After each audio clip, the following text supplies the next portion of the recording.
searching, uniting, rising, shining. We must never lose our way, never lose our sight, never our light. When we fall, we rise again, holding on to hope, to life, to one another.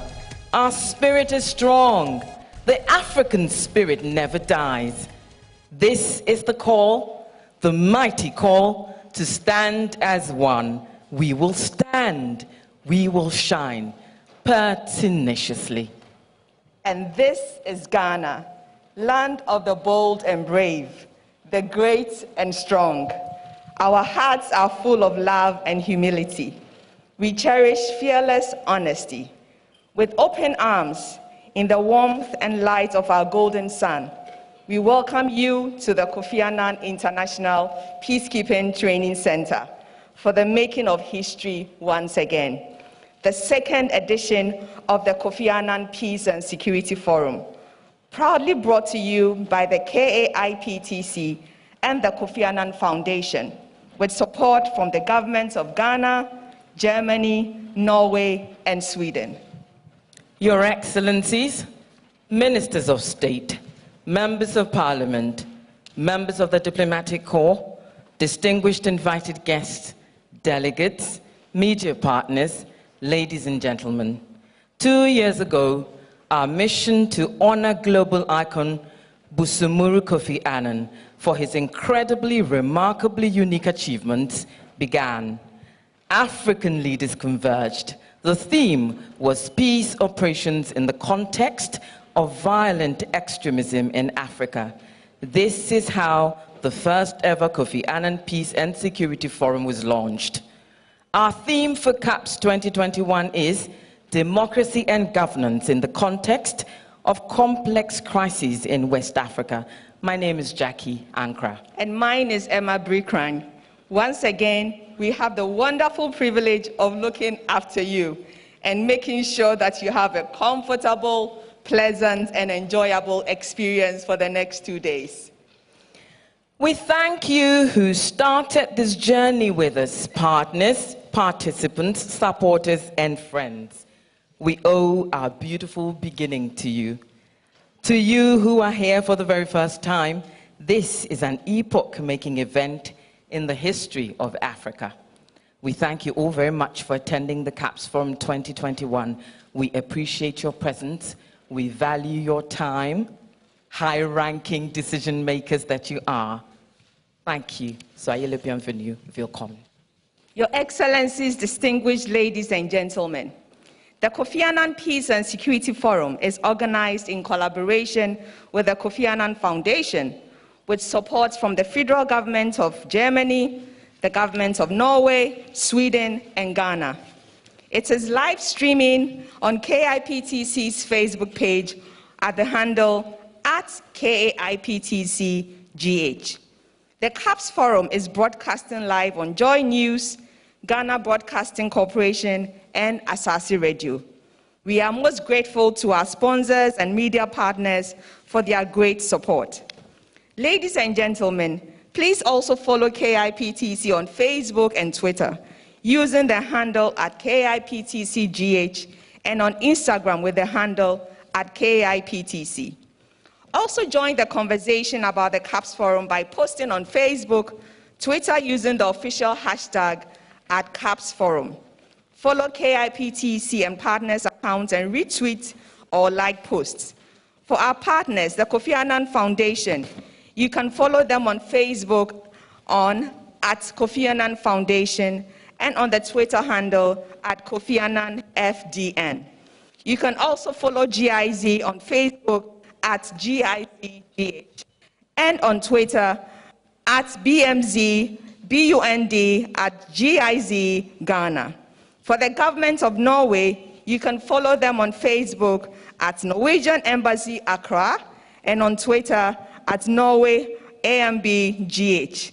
For the government of Sweden, you can follow them @Sweden SE and on Twitter @Sweden SE. Use these hashtags in your posts and your tweets. Distinguished invited guests, ladies and gentlemen, we want you to relax and enjoy the morning, but first we would like to acknowledge our very special guests, beginning with the high table. We have the President of the Republic of Ghana, Nana Addo Dankwa Akufo-Addo.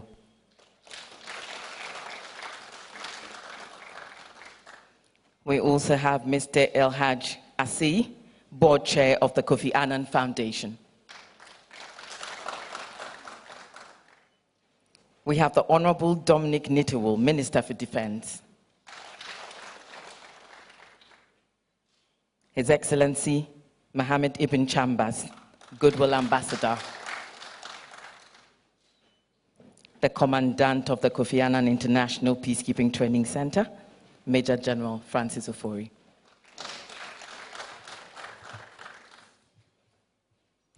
Your Excellencies, distinguished invited guests, as landlord of the KAIPTC and overseer of the CAPS Forum, he will give the welcome address. But before then, a few more acknowledgements. We've also been joined by His Excellency John Ejekum Kufuor, former President of the Republic of Ghana, whose birthday it is today. Happy birthday, Mr. President. We also have His Excellency John Dramani Mahama, former President of the Republic of Ghana. Her Excellency Ellen Johnson Sirleaf, former President of Liberia. His Excellency Mahamadou Issoufou from Niger. His Excellency Goodluck Jonathan, Nigeria. His Excellency Ernest Bai Koroma, Sierra Leone. His Excellency Kabine Komara, Guinea. His Excellency Lassana Kouyaté, Guinea. Her Excellency Ellen Margaret Loy, Liberia. Ladies and gentlemen, we also have with us Mr. Kofi Annan, the son of His Excellency, the late Kofi Annan. We also have His Excellency Mahamat Saleh Anadif, who is the Special Representative of the Secretary General and Head of the United Nations Office for West Africa. We have Mr. Emmanuel Bombande, Senior Mediation Advisor, United Nations Department of Political and Peacebuilding Affairs. We also have Dr. Abdel Fattah Musa, who is the Director, Africa II Division, Department of Political Affairs. We also have Her Excellency Hannah Tete, who is a Special Representative of the Secretary General to the African Union and Head of the United Nations Office for West Africa Union. We have Her Excellency Medina Wese, who is the Secretary General of the Mano River Union. We have Mr. Yao Osafo-Mafo, Senior Presidential Advisor. We will have later tonight Madam Akosia Frema Osei-Pare, who is the Chief of Staff at the Presidency. We also have with us Honorable Dr. Zenato Ajiman Rollins, who is a Member of Parliament for the Klote-Korle constituency. We have a number of ambassadors and our development partners here with us as well. We have His Excellency Tom Norin, the Ambassador, Embassy of Denmark. We have His Excellency Daniel Krul, Ambassador, Embassy of Germany. We have Her Excellency Ingrid Mollestad, Ambassador, Embassy of Norway. We also have His Excellency Kai Holm, the Deputy Head of Mission, Embassy of Norway. And then we'll have later on joining us virtually the Deputy Head of Mission and Embassy of Sweden in Abuja, Her Excellency Anna Ras. Ladies and gentlemen, we also have a number of senior officials from the security agencies here present with us. We have Vice Admiral Seth Amoama, Chief of Defense Staff. We have Major General Thomas Opon-Pepra, Chief of Army Staff. We have Air Vice Marshal Frank Hansen, Chief of Air Staff. We have Rear Admiral Issa Yakubu, Chief of Naval Staff. We have Rear Admiral Moses Kwejo Bek Bafo, Commandant, Ghana Armed Forces Command and Staff College. We have Major General C.K. Awiti, Commandant, Military Academy and Training Schools. We love your Christmas decorations there. Major General N.P. Andor, the Chief of Staff, General Headquarters. We also have Major General Emmanuel Kotia, National Coordinator, Ghana Boundary Commission. We have Major General Francis Edouard Mafo, National Security Coordinator. We have Dr. George Ekufu Dampare, Inspector General of Police. We have Lieutenant General S.K. Obeng, former Chief of Defense Staff. We also have Major General Henry Anyidohu. We also have, he's retired, of course, Major General C.B. Yache, retired, former Commandant KIPTC. We also have Air Vice Marshal C.E.K. Dovlo, retired, former Commandant KIPTC. We have Air Vice Marshal Griffiths S. Evans, former Commandant KIPTC. We also have Brigadier General Dan Frimpong, retired. We have Brigadier General Issa Wuni, retired, and Brigadier General Benjamin S. Kusi. We also have a number of dignitaries who will be joining us online, and we thank you all so much for joining us. Thank you. Again, we'd like to welcome you to the CAPS Forum 2021 and to the Kofi Annan International Peacekeeping Training Center. It is time now to meet the Commandant of the Kofi Annan International Peacekeeping Training Center to give the welcome address. Ladies and gentlemen, it is with pleasure that I introduce Major General Francis Ofori. Your Excellency, Mr. President of the Republic of Ghana, Nana Addo Dankwa Akufo-Addo, also Chair of ECOWAS, Your Excellencies, former President J.A. Kufuor,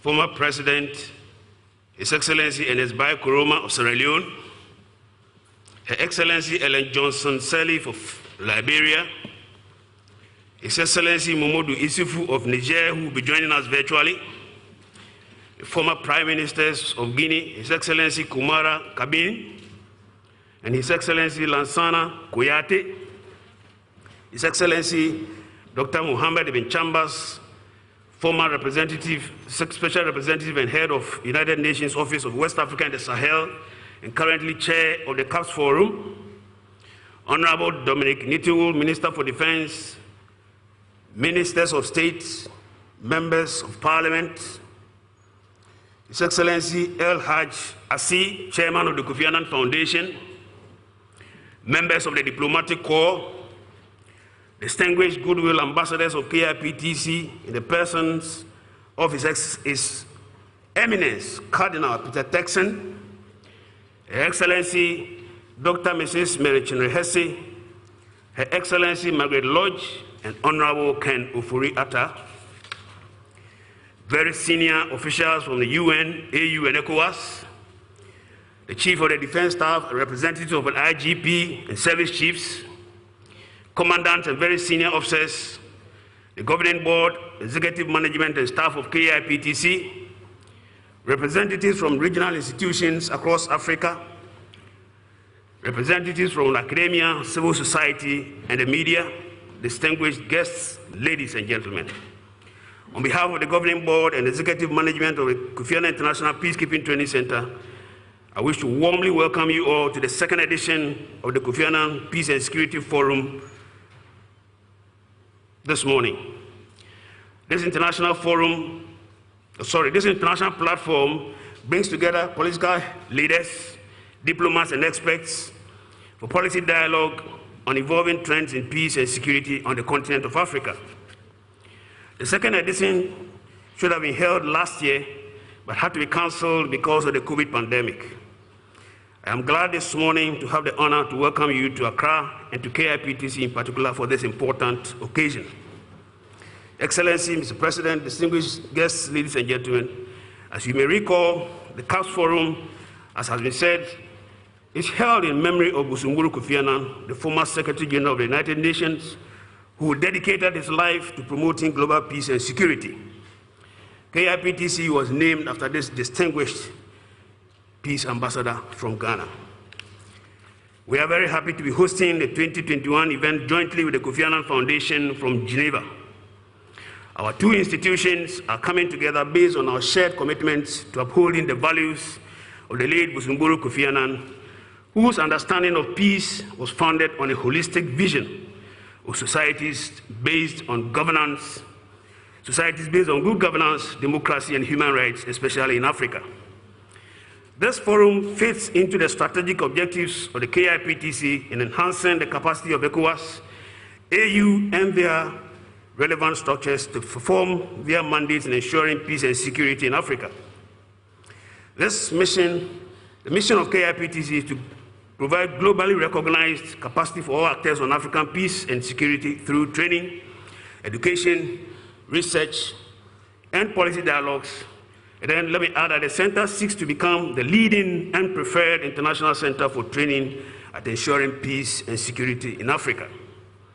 Excellencies, distinguished ladies and gentlemen, in fulfillment of its vision and mission, the center has, since its inception in 2003, collaborated with development and institutional partners to undertake a series of training programs that are informed by cutting-edge research, engagement in policy development, and education with the overall aim of contributing to the maintenance of peace and security in West Africa and Africa in general.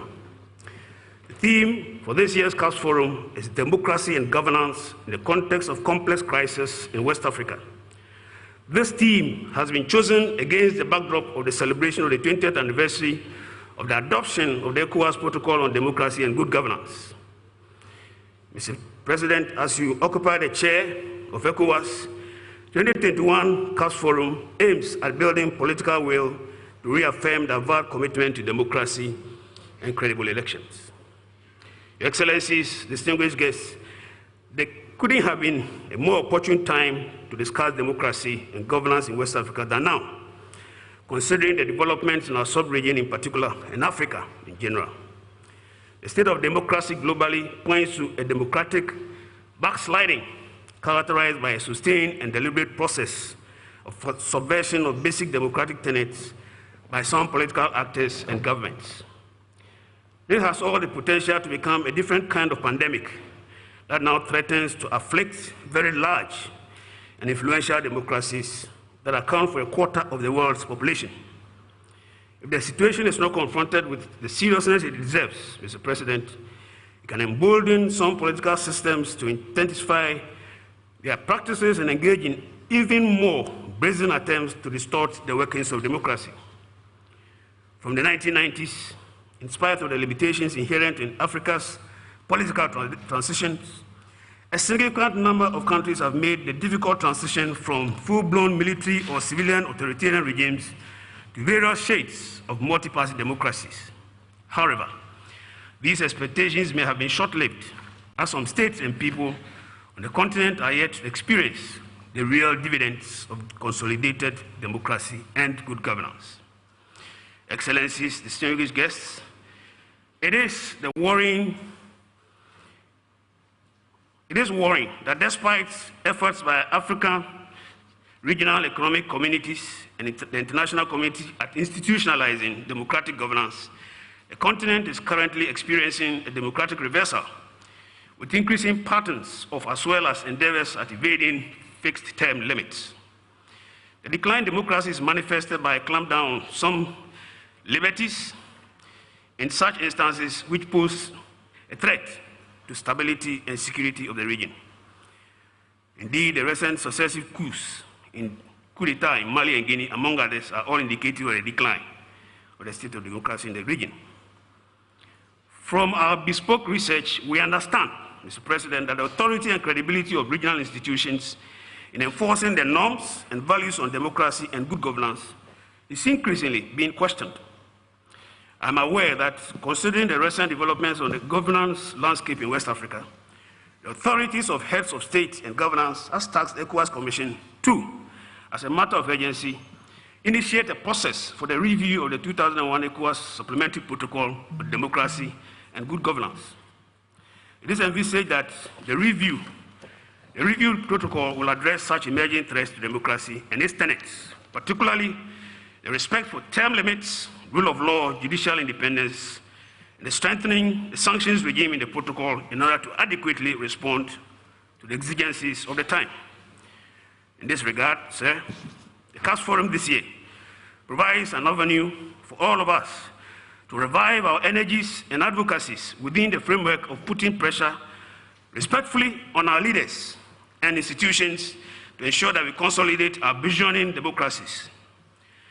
It is our hope that the deliberations over the next few days go a long way to inform ongoing discourses towards the review process. Finally, I would like to thank all our partners, especially the governments of Norway, Sweden, Germany, and Ghana, whose funds and support made this event possible. A very special thank you to you, Mr. President, for the commitment in ensuring a restoration of democratic tenets in the sub-region, and most of all, for honoring us with your presence to open the forum despite your very busy schedule. We are also honored by the presence of former heads of state and diplomats from all corners of Africa who have graciously agreed to participate in this forum and share their experiences despite their busy schedules.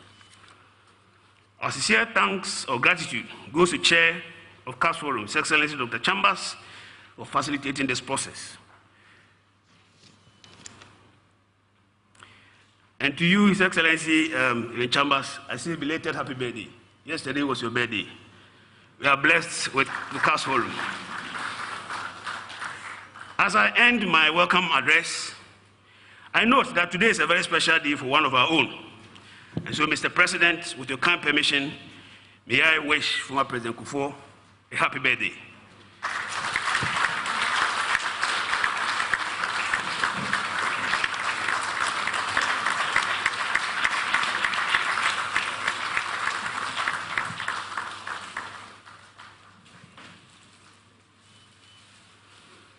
Distinguished guests, ladies and gentlemen, again, a warm welcome once again to KIPTC for the forum, and I wish all of us very fruitful deliberations over the next 2 days.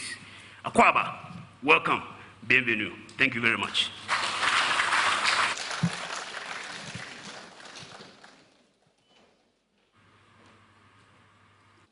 Thank you for that very special welcome, Major General Francis Ofori. Our next speaker is fluent in English, French, and German, and has spent years working with the Red Cross and the United Nations. He's here to represent the Kofi Annan Foundation as chair of the board, and will now give the opening remarks. Mr. Elhaj Assi.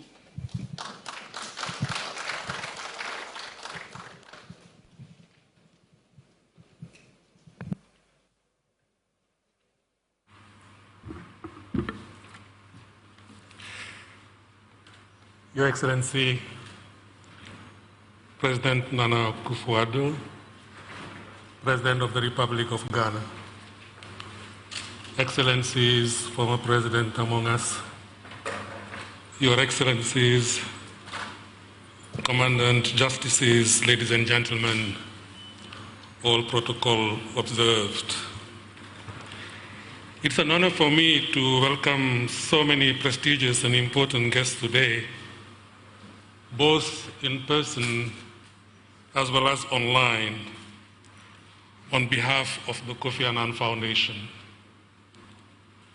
The Foundation and the KIPTC share not only a name, we also share a mission and a legacy which has been bequeathed to us by the late Kofi Annan himself. And his main message to us is, let's work for peace. So allow me to respectfully, at the beginning, greet you with the most beautiful greeting, which is Assalamu alaikum, Shalom, peace be upon you, que la paix soit avec vous. Indeed, that short word, peace, that is the ideal that many of us are crying for in many settings today, where people believe that their major needs is what they call humanitarian needs. They cry for normalcy. They cry for peace. Because with that peace, they will recover what is most important to them, and that is most important to all of us, which is our human dignity. Without peace, there can be no development. Human rights are always in jeopardy. Without peace, our continent, and particularly our region, West Africa, will not fulfill its enormous potential. Kofi Annan knew that there could be no lasting peace without democracy, both domestically and internationally, which is why he worked so tirelessly to promote and support democracy, first at the helm of the United Nations, where many of us had the opportunity to work under his leadership, and later on through his foundation, which we are privileged to be part of. Academic research has amply demonstrated not only the correlation between democracy and peace, inclusive economic development, the respect for human rights, good governance, and even life expectancy. It also has highlighted the link between growing authoritarianism and political instabilities, coups, and even insurgencies. But simply put, if a disgruntled population does not believe it can achieve peaceful change via the ballot box, it will find alternatives. And those alternatives are not, the ones that we are wishing for. As we all know, much of West Africa was plagued by coups and civil wars in the first decades of independence. But West Africa was also the first region on the continent to demonstrate, after the end of the Cold War, setting the stage for 2 decades of stability and growing prosperity because of a democratization process. ECOWAS enshrined those democratic gains exactly 20 years ago by adopting its protocol on democracy and good governance that was back in 2001 in Dakar, and it was in December, almost exactly 20 years ago. Some of the signatories of that landmark document are here today. We salute you for your then vision. We salute you for your continued leadership. And today you will help us, to remember the significance, of that landmark document. Ladies and gentlemen, events over the past few years have sounded the alarm on our region. The democratic gains of yesterday seem to be in jeopardy today. While digital communication channels have opened a new space for political debate and civic engagement, they have also allowed the proliferation of disinformation, fake news and hate speech, manipulation of voters, and weakening trust in institutions all over the world. This pandemic, in the middle of which we are today, has not only further revealed that, it has further exacerbated it. And it has even further exacerbated and pushed those anti-democratic trends that we see in some parts of the globe. Some argue that democracy is overrated, and what the people want is economic development, which is better served by so-called strong leadership. There are at least 2 problems with this. First, The evidence, particularly in Africa, shows that democracies have economically outperformed over authoritarian counterparts in most cases. Second, Afrobarometer, whose founders and leaders are here today, and we salute you, has shown year after year for 2 decades now that a large majority of West Africans want more democracy, not less.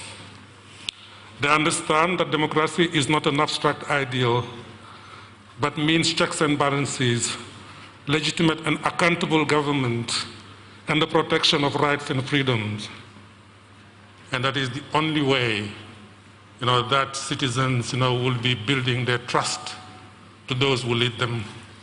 And it is the only way that those who lead them will be accountable and deliver on the promises they make to the people.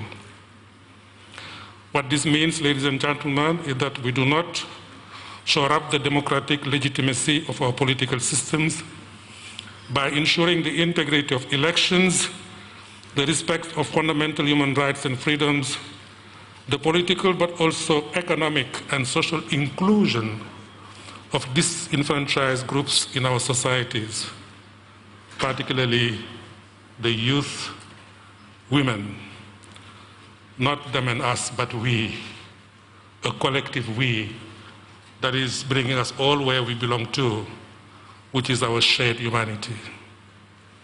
In other words, the crisis of democracy is already becoming a crisis of peace and security. Kofi Annan used to say that the difference between a crisis and an opportunity is leadership. And I would therefore like to applaud you, Your Excellency President Nana Akufo-Addo, for showing leadership on this issue. Not only by hosting this conference in Accra, but more importantly, by calling for a revision of the landmark protocol on democracy to include term limits and constitutional protections.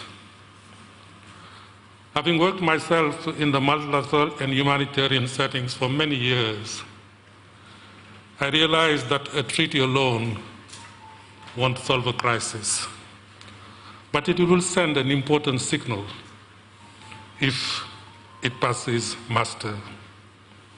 It will reaffirm the region's commitment to the political system that has served it well, so well these past decades, and it will give our youth renewed hope in their future, which is a sine qua non for lasting peace and development.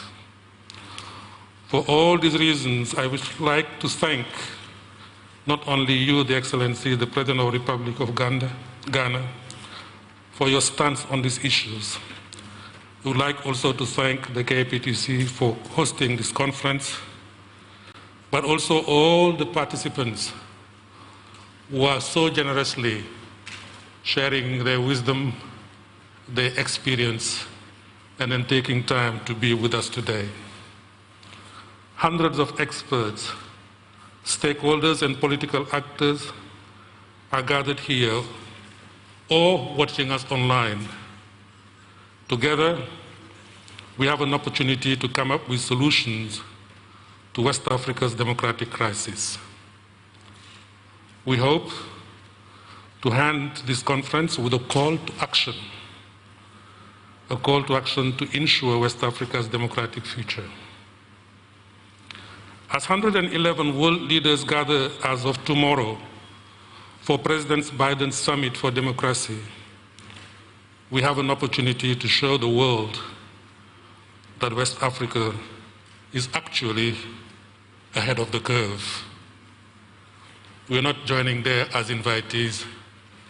We'll be joining there as contributors, building on our own experience and the collective wisdom of the leaders present here. Thank you very much for your attention.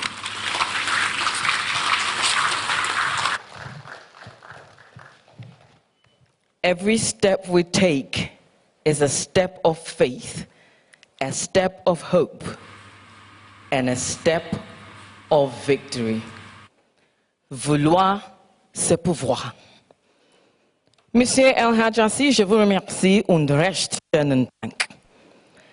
The German government is a staunch supporter of the KAIPTC and a partner of the CAPS Forum. A statement is of the essence, therefore. And here to present one is the ambassador of the Federal Republic of Germany to Ghana, His Excellency Daniel Kroll.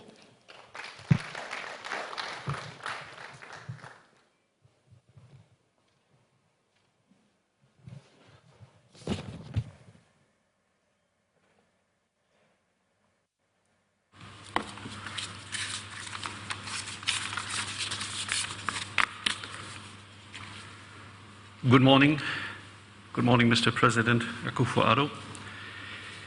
Before coming here to Ghana and start my term as ambassador, somebody recalled the saying of Kofi Annan in a negotiation once.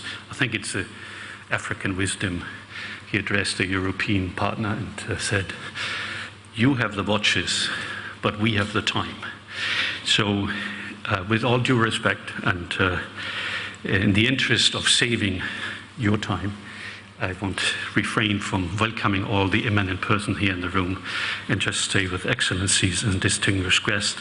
Thank you very much for giving me the floor for a very few minutes. It's in this prestigious setting with so many eminent persons. Germany is happy and proud to be among the long-term sponsors of the Kofi Annan Center here in Ankara and enjoying a close working relationship with the foundation, and we are proud to be a partner of this conference. We commend the Kofi Annan Center and the Kofi Annan Foundation for initiating, hosting, and organizing this important conference. Important because we have to witness declining trust in democratic governance, a rise of a number of violent unrest, the rise of terrorist attacks on states, institutions, and civil society, militaries stepping in, delaying and sometimes blocking the return to constitutional democratic governance. Against this backdrop, I think it's a very encouraging time to see so many prominent persons here from the UN, from the African Union, from ECOWAS, and last but certainly not least, of the government of Ghana. It is important to note that it's about African ownership in this context. It's about Africa. It's about African ownership in crisis management, crisis prevention, conflict resolution, and post-conflict management. I would like to stress that the German government is prepared to continue its support to this conference, and we hope that there will be a follow-up, and this will lead to a series of conferences in the coming years. Secondly, I would like to commend Ghana's government and you in particular, Mr. President, for your skillful leadership in recent weeks and months at the helm of the ECOWAS. Germany remains a strong supporter of ECOWAS and its activities. We encourage ECOWAS to continue standing up for stability and peace in the region. We highly appreciate Ghana's strong commitment towards promoting peace and security in the region. And we value Ghana's constructive and mediating role with regard to the conflict in its wider neighborhood. We follow these developments with worry and concern. We encourage ECOWAS to continue demanding tangible progress from the transitional entities in place. At the same time, we believe that close dialogue is needed in order to avoid an escalation automatism that could lead to further isolation of the countries in question and to a deterioration of regional security.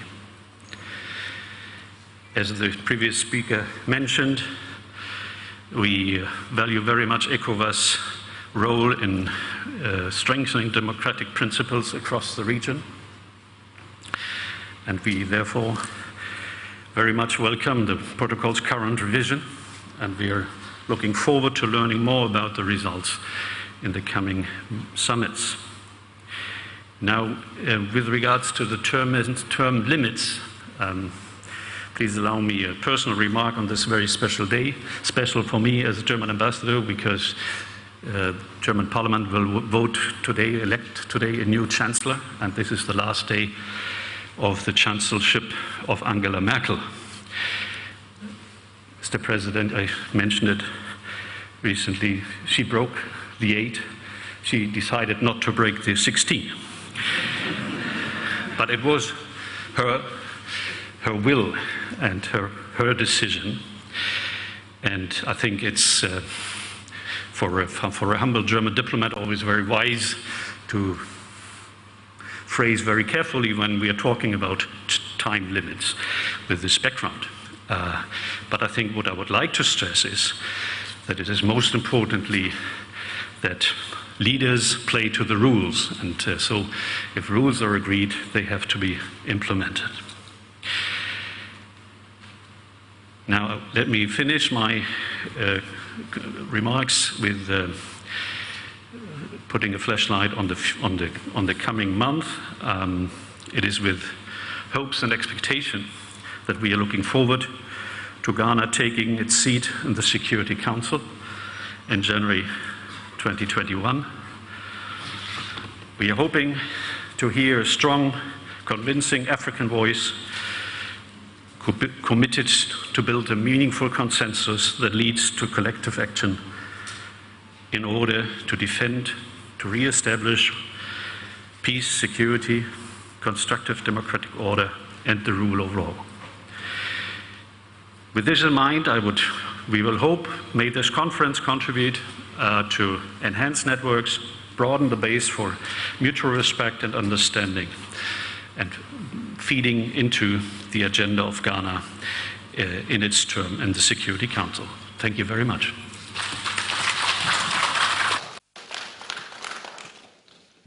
Your Excellency, the Ambassador of the Federal Republic of Germany, Dankeschön. The next speaker is already looking forward to the year 2022, when Ghana and Norway will co-host the next Global Disability Summit. Representing the government of Norway, we have the Norwegian Ambassador to Ghana, Her Excellency Ingrid Mollestad, to give some welcome remarks. Shall we give her a round of applause?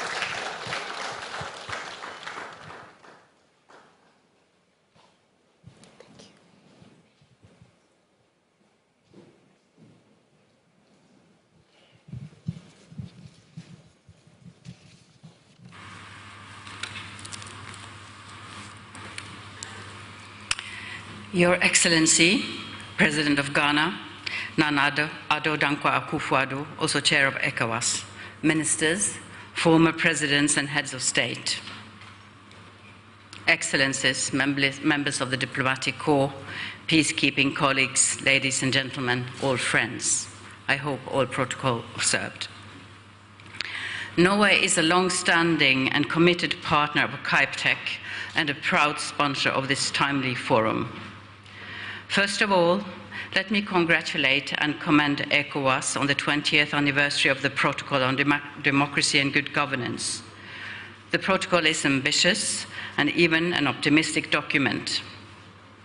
And in so many ways, it has withstood the test of time well, although, as we are all aware, there are reasons for concern today, and we will have ample time during these days to discuss them. As so many valuable and cherished things in life, democracy is at once both fragile and resilient. Fragile because it relies on the consent and active support and nurturing of so many actors, on the willingness of participants to play by the rules, and of people and parties in power to accept the alternation of roles between government and opposition, and, as we are particularly aware of now, for security forces to accept their constitutional role. But democracy is also resilient because, when functioning well, this noble ideal of government by the people, for the people, includes society as a whole, gives everyone a stake, an opportunity, hope, opens for mutual benefits, and can deliver positive results, both economic results, rule of law, human rights. But it is important to remember that whether in opposition or in government, in all public roles, in elected office, as civil servants, we are at all times at the service of all people, our nation, and ultimately of democracy itself. Today we will quite rightly hear a lot about the threats to democracy in the sub-region and of the challenges to nurturing sustainable peace. And we have indeed seen very deeply worrying examples over the past year. It is very easy to be gloomy, but at least let us not be fatalistic. Over the past 5 years, we have seen peaceful transfers of power in Liberia, in Sierra Leone, re-elected governments both here in Ghana and Nigeria, and just this past weekend, a well-conducted and again peacefully, even though contested, election in the Gambia. I was very pleased that a team from my embassy was able to monitor and participate in the EU election monitoring mission. Africa as a region, indeed, many has pointed that out, is more democratic and profoundly democratic than other regions relative to levels of economic development. This is in no way meant to be overly naive or rosy, but not to suggest that we should in any way expect less or be content with less. But it is to recognize that the widespread roots of democracy in West Africa, more firmly, truly, deeply anchored in some countries than in others, is a cause for celebration, even if the challenges are constant. Just a couple of observations. Democracy depends on inclusive participation. I already touched upon this. Inclusive participation must be seen as fair. It relates to many groups and aspects of society, and also, not least, to the protection of vulnerable minority groups. But let me focus just briefly on a group, for obvious reason, I hold dear to heart, women and girls, and I know you will discuss this during the meeting. Gender unequal countries are both more fragile and less successful than others, not because women are necessarily smarter or better. We may be, but that's a different discussion and another speech, but because women represent half the population and half the human resources of any given nation. So when not represented, societies respond more to the needs of the other half, which is not a sustainable way forward. So women's participation is not a handout to women. It is not a soft issue. It is at the core of a society's stability and progress, including in this sub-region. The great strength of a well-functioning democracy lies in the predictability and legitimacy of its institution. Last week, our embassy, together with a delegation from Norwegian businesses, held the second Norway-Ghana Business Investment Forum here in Accra, with, I am very pleased to say, the presence of the President of Ghana. What attracts Norwegian business to Ghana more than anything else is the stable and predictable investment climate. Democracy is good for business, and what is good for business? It's good for sustainable development and for most people in the country. To bring this back down to the concrete issues of today, how can the democracies of the region and their partners address the complex crisis we are facing today? I do not know, but I think it's fair to say that complacency about democracy in West Africa will not work, nor will fatalism. We must work together to make democracy work for everyone, so that citizens will not welcome or be complacent or be tempted by the alternatives, populism, radicalization, authoritarianism, that we have seen regularly rear their heads. I respect the leaders in this room who have to walk the fine line of confronting juntas and extremists without making complex situations worse or shutting down dialogue. And at the same time, while Norway always supports the path of dialogue, it must be clear to those co-leaders that they cannot expect to enjoy the fruits of their wrongdoings and anti-constitutional actions. I would like now at the end to ensure you that Norway in the Security Council, together with Ghana as of next month, will be a consistent partner in your efforts globally and also regionally. Allow me to end my intervention with a few words by the late Kofi Annan, a man that truly marked this world for generations to come. No one is born a good citizen. No nation is born a democracy. Rather, both are processes that continue to evolve over a lifetime. So with those wise words, I would like to wish you all the best, and I look forward to the deliberations of these days. Thank you very much.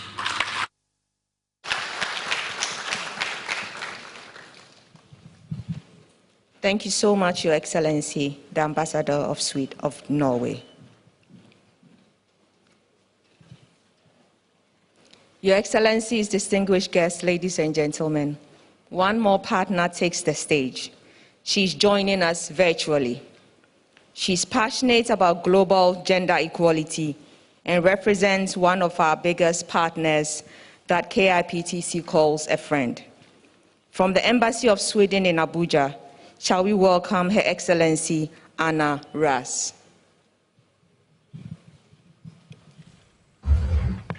Thank you very much.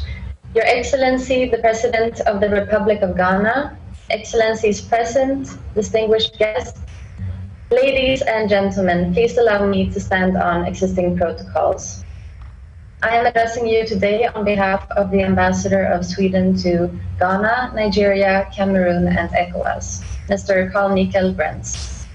We commend and are very proud to be a partner of the Kofi Annan International Peacekeeping Training Center, and we are pleased to be part of this year's forum with a very timely topic of democracy and governance. Sweden has long been at the forefront of promoting, protecting, and safeguarding democracy in Africa and throughout the world. Our recent initiative, the Drive for Democracy, came about in response to this backsliding and decline that we observe in many areas, including in the West African region. The pandemic has reinforced a downward trend, especially in terms of participation, human development, inclusion, and security. So the effort to push back the reversal of gains made in the democratization process includes institutional development, supporting human rights defenders and civil society, strengthening free media, and promoting women's political participation. The support to democratic processes and election authorities is one strand that Sweden champions. Through bilateral and regional engagements, we support civil society actors promoting the effective governance and peaceful election processes, both within the West African region as well as on the bigger continent.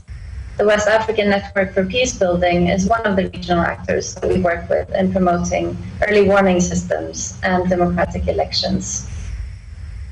Strengthening women's political participation is critical, as any democratization efforts will not be sustainable without the meaningful participation of women in the political system. Women's political representation has increased significantly, but the scope for women influencing politics is still limited, since deep institutional reforms and the necessary shifts in attitudes to enhance gender parity and capacity strengthening efforts are still lacking. In this regard, we do work at many levels to promote women's political participation at the regional and at the national level, for instance, with the International Institute for Democracy and Electoral Assistance. The advancement of gender equality in governance and politics is supported by addressing legal, structural, institutional, and capacity barriers that restrict women's representation and participation. The support to the KIPTC also speaks to the importance of greater women's participation in the peace and security fora. Women need to be included in peacekeeping and peace processes. Promoting young persons' democratic engagement and inclusion is another focus area, and I hope this will be discussed in the forum as well. The opportunities of young women and men to exercise their human rights and having influence over both their own lives and the decisions that shape our societies is crucial to create peaceful and sustainable societies. I wish to mention here the work that is being implemented by KIPTC to promote the role of youth to counter terrorism and violent extremism.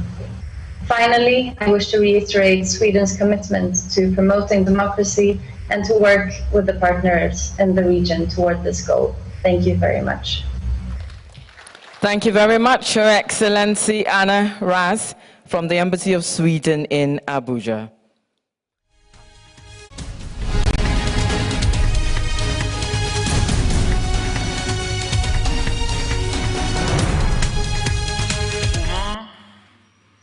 L'apaisement et la transparence qui les ont caractérisés nous ont fascinés, Monsieur le Président. C'est une expérience à inscrire dans le registre de bons exemples, comme on aimerait voir se multiplier pour que ça soit la norme. Mesdames, Messieurs, chers invités, les efforts de dialogue dans certains pays, pour ne pas les citer tous, on peut citer le Niger, le Burkina, le Sénégal, permettent souvent de dégager un consensus sur des questions d'intérêt national, alors qu'il y a blocage de dialogue. C'est le cas, ou c'était le cas au Mali, c'était le cas en Guinée, avec les conséquences que nous connaissons tous. La symbolique des présidents du Bénin et de la Côte d'Ivoire rencontrant leurs prédécesseurs permettent également d'atténuer les tensions politiques ambiantes. En outre, le manque ou plutôt l'insuffisance d'inclusion effective des femmes et des jeunes dans la gouvernance, notamment dans les postes de prise de décision, reste un défi dans la consolidation de la démocratie dans la région, malgré l'existence des lois en la matière. Excellences, Monsieur le Président, Mesdames, Messieurs, le protocole additionnel de la CEDEAO sur la démocratie et la bonne gouvernance, dont nous célébrons le 20e anniversaire ce mois-ci, a marqué un tournant décisif dans la construction politique de la CEDEAO. Il représente une dimension importante dans le processus régional de construction d'un cadre de gouvernance politique démocratique stable, qui est nécessaire pour l'essor économique et le développement social en Afrique de l'Ouest. 20 ans après son adoption. 20 ans, c'est quand même un âge qui s'approche de l'âge de la maturité, et à la lumière des évolutions sociétales et géopolitiques, aussi bien au niveau mondial que dans le cadre de notre communauté sous-régionale, il y a lieu de saluer le courage politique des chefs d'État de la CEDEAO. Une fois de plus, Monsieur le Président, sous votre présidence, qui ont pris dernièrement l'engagement de révisiter le protocole additionnel afin d'évaluer les mesures à prendre pour renforcer la démocratie, la paix et la stabilité dans la sous-région.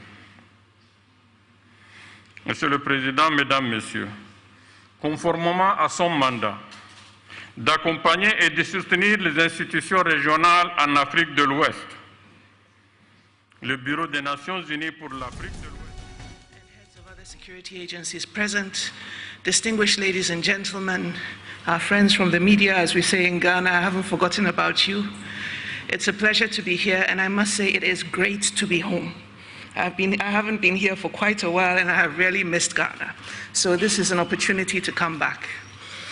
Allow me to thank the Kofi Annan International Peacekeeping Training Center for inviting me to address this forum and to offer this message of goodwill, while together we reflect on our shared global and regional challenges and opportunities. The gathering today is a testimonial of the great work the Kofi Annan International Peacekeeping Training Center is doing in supporting global collective efforts in preventing conflict and promoting peace as a catalyst for social political stability and development.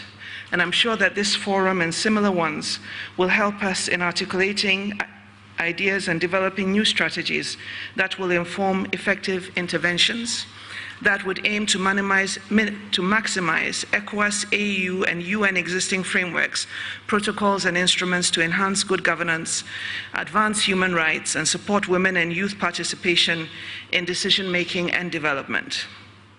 At a minimum, present trends in global governance, deficits, and cyclical regional conflict and instability present a twofold challenge and also an opportunity. Across our continent, we see political norms and political transitions challenged, in addition to emerging coups and the continued threats of terrorism and intercommunal crisis. Here within our sub-region in Mali and in the Sahel, we see that the UN, the African Union, the regional economic communities, particularly ECOWAS, are witnessing a situation where even some of our own citizens are, as it were, questioning the relevance of our institutions. Our norms and values are being tested, and it means that we have to do more than we've done previously in order to ensure that we make a change happen. At the recent AU-UN annual conference last week, the Secretary General of the United Nations, Antonio Guterres, and Moussa Faki Mahamat, the chairperson of the African Union Commission, both expressed concern over the multiple recent unconstitutional changes of government and the deterioration of human rights in some parts of the continent. We believe that our continent holds the solutions to its problems, and our regional and continental ambitions, as enshrined in the United Nations Agenda 2030 and the AU Agenda 2063, should remain our resolute focus. Our shared goal of peace and security are represented by the crucial work of ECOWAS, but now more than ever, we are required to ensure that our institutions are able to work together within the spirit of complementarity and subsidiarity to make sure that we can do more than we have previously done in order to stem what we see as the backsliding of democracy in some parts of our continent. We have a collective resolve to silence the guns, but unfortunately we can't just use that slogan as an attempt to suggest that we have found the solution to bringing peace to our continent. We need to do more than that. And we need to show the rest of the world that it is more than just a slogan. That when we say we want to silence the guns, we actually do the necessary things to silence the guns. We must ensure that policies, programs, initiatives, but more importantly, government actions and the actions of other political stakeholders discourage unconstitutional changes of government and enhance peace and development through the application and implementation of the relevant policy instruments, including the ECOWAS Protocol on Democracy and Good Governance, the AU Governance Architecture, as well as the AU Post-Conflict Reconstruction and Development Framework. Building inclusive societies is the pathway to peace, security, and development. And therefore, it's important to remember that because our politics sometimes tends to be a winner-takes-all situation. Regarding governance deficits fueling conflict patterns, we need to turn this into an opportunity for strengthening governance institutions, even when it means that political and public service leadership and other political stakeholders are held to account and required to comply with the rule of law, international and national obligations to set the example for society as a whole, and by so doing, giving meaning to the quest for strengthening good governance initiatives. I think it's important for us, coming on the heels of the impact of the global COVID-19 pandemic and the challenge of climate change, to begin to be more constructive in the way in which we work together and ensure that our policies at the regional, sub-regional, and national level are coherent and cohesive. I'd like to pay tribute to Egypt, which will host COP27 next year, and state that it provides an added opportunity to focus on African pathways to adaptation and sustainable development, including in the Sahel region. And I mention this because climate change is a significant driver of conflicts. This COP27 coming to take place in Africa will offer an opportunity for creative thinking on inclusive climate governance-related issues with a multiple effect at the local, regional, and continental levels. We will turn to centers like the Kofi Annan Peacekeeping Training Center as a major source of thought leadership on matters relating to peace and security, and thinking through the incidence and intensity of conflicts, patterns of conflict, and the root causes, including the cyclical challenges that we see with state fragility and political transitions. We will be increasingly turning to KIPTC to help our continent to think through the challenges confronting us today. And to this important and difficult task, my office is committed to working with you, Commandant. I would like to thank you for the opportunity to underscore the United Nations commitment to peace, security, and development on our continent through our partnership with the African Union and in partnership with the regional economic communities and regional mechanisms across our continent, as emphasized at our recently ended annual conference. Our collaboration is important so that we can continue to support joint efforts accompanying ongoing transitions in Mali, Libya, Chad, Guinea, South Sudan, Somalia, and Sudan. And the first three of these certainly have an impact on the ECOWAS sub-region. Together we can give meaning to the phrase "building back better," so that it is not just an empty phrase, but in a few years we can look back and say that we actually did work together to build back better. And within the ECOWAS sub-region, we were able to demonstrate that, as always, we took the lead. Thank you very much for your attention. Always so refreshing to hear you speak. Your Excellency Hannah Tete, Special Representative of the Secretary General to the African Union and Head of the United Nations Office to the African Union. The CAPS Forum is streaming live on KAIPTC's Facebook page on the handle at KAIPTCGH. The CAPS Forum is broadcasting live on Joy News, Ghana Broadcasting Corporation, and Asasi Radio. We are most grateful to all our partners for your great support.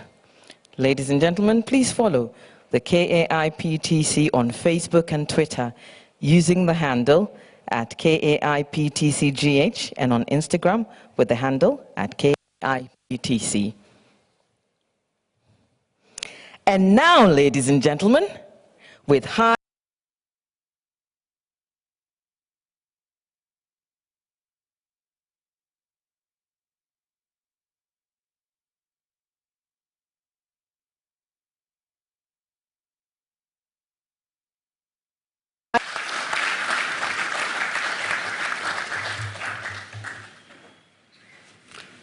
Your Excellency John Ajikun Kufuor, Second President of Ghana's Fourth Republic, Your Excellency Ellen Johnson Sirleaf, former President of the Republic of Liberia, Your Excellency Ernest Bai Koroma, former President of the Republic of Sierra Leone, Your Excellency Lansana Kouyaté, the former Prime Minister of the Republic of Guinea, and Your Excellency Kabina Komara, former Prime Minister of the Republic of Guinea, the Minister for Defense, members of Ghana's Parliament, the Special Representative of the UN Secretary General and Head of the United Nations Office for West Africa and the Sahel, the Special Representative of the Secretary General to the African Union and Head of the United Nations Office to the African Union, Chairman of the Kofi Annan Peace and Security Forum and ECOWAS Special Envoy to Guinea, the Secretary General of the Mano River Union, Chair of the Board of the Kofi Annan Foundation, Ghana's Chief of Defense Staff, Service Chiefs, Commandant of the Kofi Annan International Peacekeeping Training Center, the German Ambassador, the Norwegian Ambassador, and other members of the Diplomatic Corps, fellow Ghanaians, ladies and gentlemen. I'm happy to be here this morning to participate in the second Kofi Annan Peace and Security Forum, which was instituted in 2019. Firstly, to honor the life, work, and idea of our late compatriot, the illustrious Secretary General of the United Nations, Kofi Annan. And secondly, to foster critical reflections and the sharing of ideas and experiences around conflict resolution, peace and security issues in Africa. To those of you coming from beyond our shores, I say a warm akwaba, a word of welcome to you. I'm confident that you will quickly discover that you are amongst the people who pride themselves, justifiably, on their sense of hospitality. I must at the outset congratulate Ghana's distinguished diplomat, the chair of the Kofi Annan Peace and Security Forum, Dr. Mohamed Ibn Chambers, on his new appointment as ECOWAS Special Envoy to Guinea.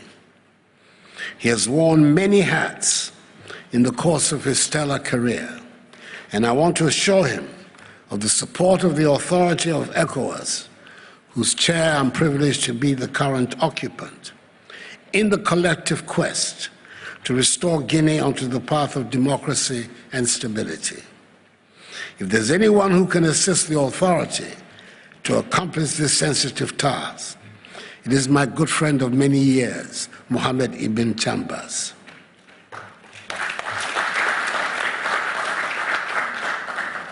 The theme for this year's forum, Democracy and Governance in the Context of Complex Crises in West Africa, coincides with the commemoration of the 20th anniversary of the coming into force of the ECOWAS Protocol on Democracy and Good Governance, which is supplementary to the protocol relating to the mechanism for conflict prevention, management, resolution, peacekeeping, and security.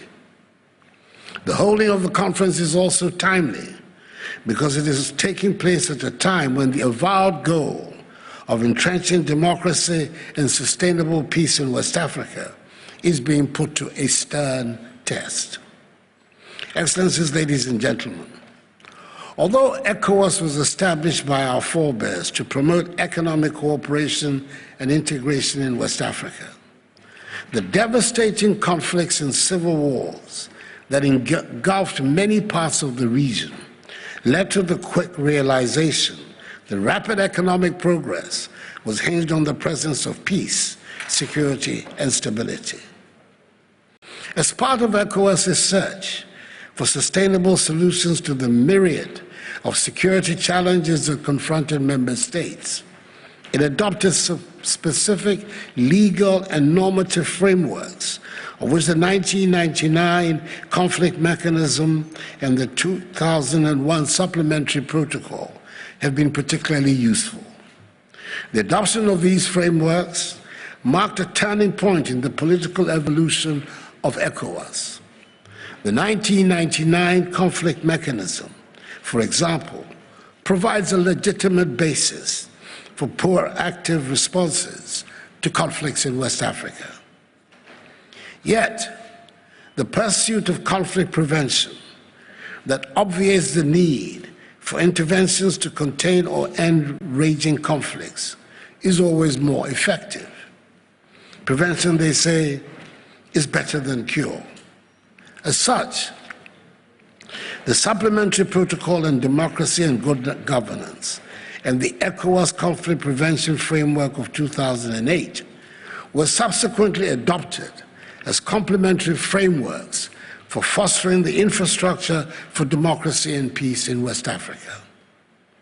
On the basis of these and preceding frameworks, ECOWAS has demonstrated a proud track record and rich history in peacemaking, peacekeeping, dialogue facilitation, preventive diplomacy, and mediation in West Africa. ECOWAS has gained in-depth knowledge and has learned critical lessons from 3 decades of interventions in conflicts across the region. However, to be proud of our successes is not to be blind to our weaknesses or to lose sight of the critical threats that continue to undermine security in the region. The maintenance of peace and security remains a critical challenge in West Africa and beyond. Although the magnitude of the challenge varies from state to state, countries in the region are generally grappling with extraordinary sources of threats that undermine both state and human security. Undoubtedly, the most recent of these challenges has been COVID-19, which has eroded in substantial measure the economic gains chalked in recent years and is threatening to exacerbate the already fragile security situation in many parts of the region. Other sources of threats relate to unacceptable changes of term limits, poverty and economic stagnation, the youth bulge and youth unemployment, farmer-herder conflicts, environmental degradation, as well as transnational organized criminality, such as maritime piracy, cybercrimes, and the trafficking of drugs, arms, and persons. The structural transformation of our economies from raw material producing and exporting ones into value-adding industrialized economies, which will in turn spur on rapid economic growth and thereby generate jobs for young people, is the ultimate deterrent to the threats of terrorism and violent extremism.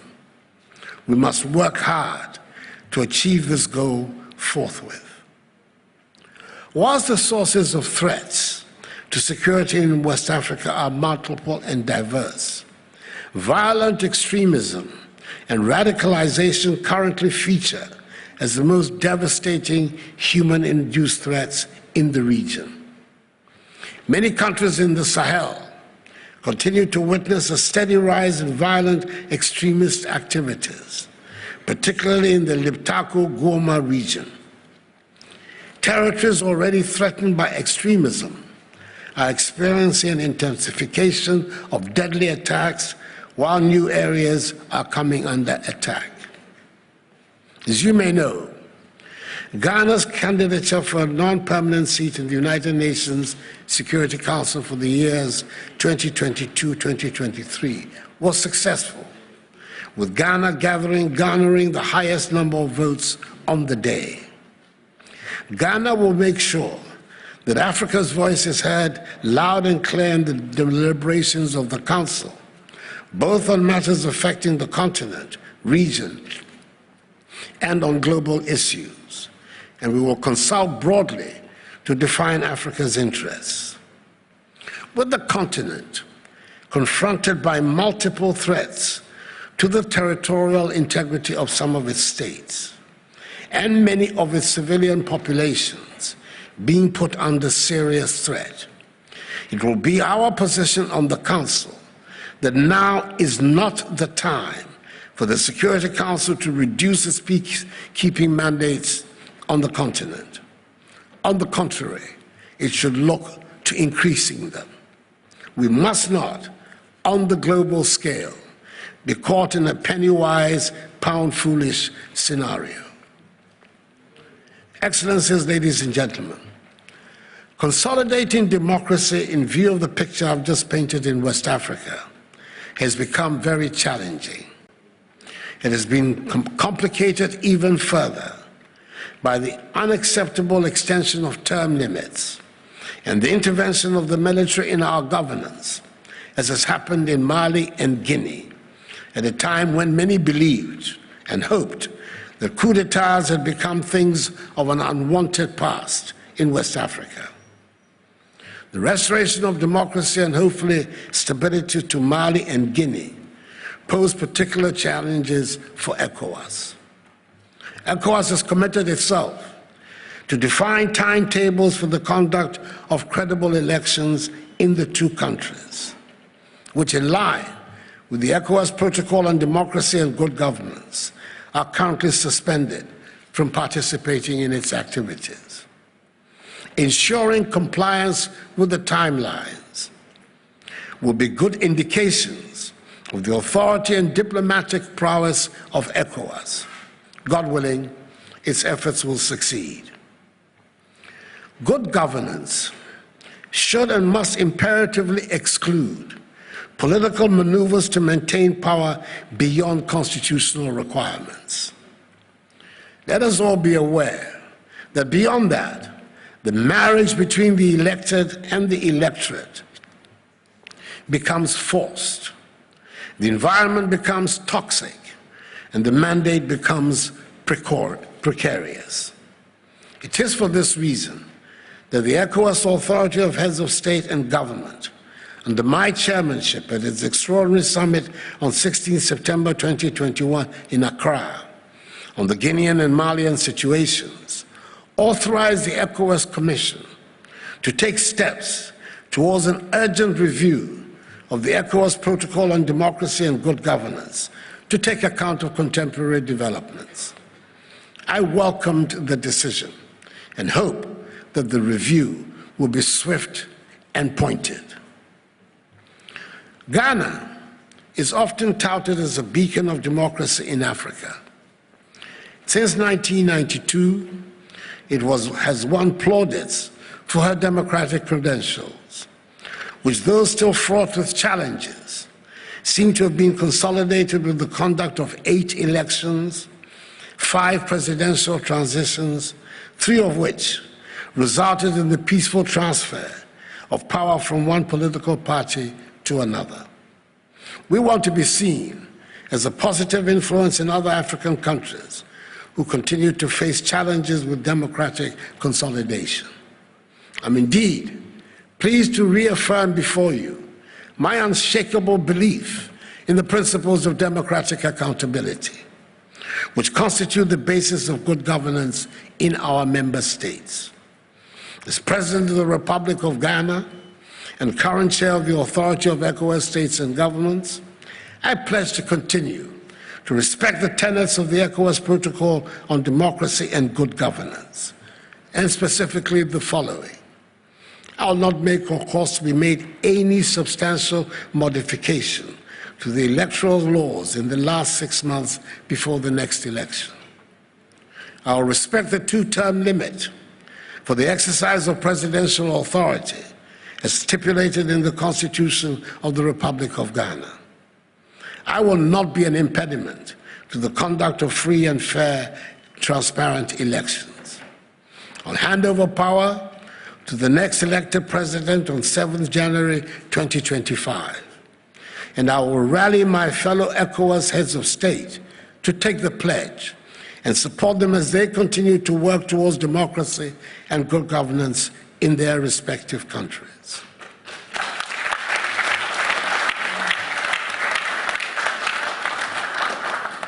We must not forget that even with 2 decades of democratic elections in the ECOWAS community, our member states still remain works in progress as democracies. Out of duty towards our children and grandchildren, we must not give up when it comes to guaranteeing the integrity of the electoral process and consolidating peace through the establishment of accurate electoral registers, the due validation of candidatures, the material organizations of ballots, and the proclamations of authentic results. I therefore hope that the work of this forum, through relevant analysis, will lead to concrete proposals to enable us to consolidate democracy and good governance in West Africa. May your work be crowned with success. I express my sincere gratitude to the main partners of the forum, the government of the Federal Republic of Germany, the government of the Kingdom of Norway, and the government of the Kingdom of Sweden for their long-standing support to the Kofi Annan International Peacekeeping and Training Center and the Kofi Annan Peace and Security Forum. I want you to be guided in your deliberations by the words of Kofi Annan on 21st December 2006 at the Truman Presidential Museum and Library, when he said, and I quote, We are not only all responsible for each other's security, we are also in some measure responsible for each other's welfare. Global solidarity is both necessary and possible. It is necessary because without a measure of solidarity, no society can be truly stable and no one's prosperity truly secure, unquote. Accordingly, Excellencies, distinguished guests, ladies and gentlemen, I have the honor and distinct pleasure to declare the second Kofi Annan Peace and Security Forum duly open.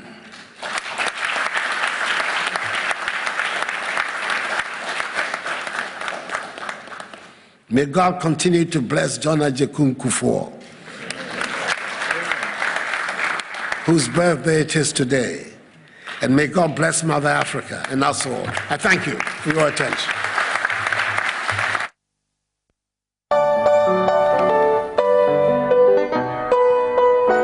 Thank you very much, Mr. President. Distinguished